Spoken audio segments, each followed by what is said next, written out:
Kattanam Pallikkal government LP സ്കൂളിലെ സംയുക്ത diary പ്രകാശനം നടന്നു. 1ാം ക്ലാസ് വിദ്യാർത്ഥികൾ മഴവില്ല് എന്ന പേരിലാണ് സംയുക്ത ഡയറി തയ്യാറാക്കിയത്.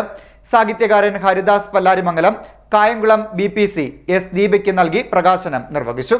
കായംകുളം പള്ളിക്കൽ ഗവൺമെന്റ് LP സ്കൂളിലെ സംയുക്ത ഡയറി പ്രകാശനം സംഘടിപ്പിച്ചു. 1ാം ക്ലാസ് വിദ്യാർത്ഥികൾ മഴവില്ല് എന്ന പേരിലാണ് സംയുക്ത ഡയറി തയ്യാറാക്കിയത്. സാഹിത്യകാരൻ ഹരിദാസ് പല്ലാരിമംഗലം കായംകുളം BPC S ദീപയ്ക്ക് നൽകിയാണ് പ്രകാശനം നിർവഹിച്ചത്. കുട്ടികൾ ഈ ഉയർച്ചയുടെ കൂട്ടത്തിൽ വരുമ്പോൾ രക്ഷിതാക്കളും അവരെ താഴെ മുകളിലേക്ക് കൊണ്ടുവരുന്ന ഒരു അവസ്ഥ എല്ലാവരും കാണുന്നത്.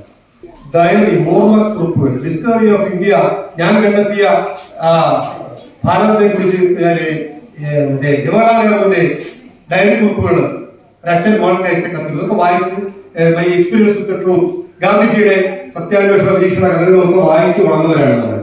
സ്വന്തമായി ഒരു ഡയറി കുറിപ്പ് എഴുതാൻ ശ്രമിക്കുന്നുവെങ്കിൽ അതിനെ പ്രോത്സാഹിപ്പിക്കേണ്ടത് രക്ഷിതാക്കളുടെ പ്രധാനപ്പെട്ട കടമയാണ്. കാരണം അവർക്ക് ചുറ്റുപാടില്ല നിരീക്ഷിക്കാൻ കിട്ടുന്നില്ല. ചടങ്ങിൽ SMC ചെയർപേഴ്സൺ അർച്ചന ശ്രീരാജ് അധ്യക്ഷയായി.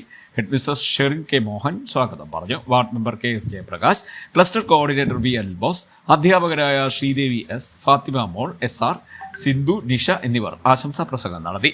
ഒരു മാഗസിന്റെ മാഗസിനൊക്കെ എന്ന് പറയുന്നത് കോളേജിലൊക്കെ പഠിക്കുമ്പോൾ അതിൽ എഴുതുക അല്ലെങ്കിൽ ഒരു ഫോട്ടോ വരിക എന്നൊക്കെ പറയുന്നത് വളരെ കാലത്ത് നമ്മൾ വളരെ മുതിർന്നവരാകുമ്പോഴാണ്, അല്ലെങ്കിൽ ഉയർന്ന വിദ്യാർത്ഥികളാകുമ്പോൾ കുട്ടികളാകുമ്പോൾ തന്നെ ഇതിലൊരു വാസന, അവരെ അതിലേക്ക് കൈപിടിച്ചെത്തിക്കാൻ കഴിയുക എന്ന് പറയുന്നത് ഒരു ഗവൺമെന്റ് സ്കൂളിൽ കഴിയുക എന്നുള്ളത് വലിയ കാര്യമാണ്. അവർ സ്വയം നാളത്തെ ഭാവിയിൽ പറഞ്ഞതുപോലെ MP ആകാനും അല്ലെങ്കിൽ C. പത്മനാഭനാകാനും ഒക്കെ കഴിയത്തക്ക തരത്തിലുള്ള ഒരു സർഗാത്മ വഴിയിലേക്ക് അവരെ കൈപിടിച്ചു കൊണ്ടുപോകാൻ തുടക്കത്തിലെ കഴിയുന്നു എന്നുള്ളത് നമ്മുടെ ഈ പോലുള്ള പൊതുവിദ്യാലയങ്ങളുടെ ഒരു പ്രത്യേകതയാണ്. ആ പൊതുവിദ്യാലയങ്ങൾക്ക് ഇത്തരം ഇടം കണ്ടെത്തുവാൻ നമുക്ക് കഴിയട്ടെ.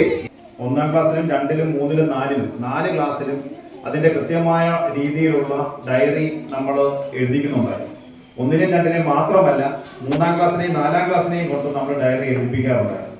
എന്നാൽ 1ലെയും 2ലെയും എല്ലാ കുട്ടികളും കൃത്യമായിട്ട് ഡയറി എഴുതാറുണ്ടായിരുന്നു. അപ്പൊ അത് നമ്മൾ സംയുക്ത ഡയറി എന്നതിന്റെ ആശയം പറഞ്ഞു. അതായത് രക്ഷകർത്താക്കളുടെ സഹായത്തോടു കൂടി തന്നെയായിരുന്നു ഈ ഡയറി എഴുതേണ്ടിയിരുന്നത്. അധ്യാപകൻ K. ബിനീഷ് കുമാർ കൃതജ്ഞത പറഞ്ഞു. കുട്ടികളുടെ സ്വതന്ത്ര രചനകളെ പരിപോഷിപ്പിക്കുന്നതിനും ചിന്താശേഷി വളർത്തുന്നതിനും സർഗാത്മക കഴിവുകൾ വികസിപ്പിക്കുന്നതിനുമായി സമഗ്ര ശിക്ഷ കേരളം വഴി വിദ്യാഭ്യാസ വകുപ്പ് നടപ്പാക്കുന്ന പദ്ധതിയാണ് സംയുക്ത ഡയറി.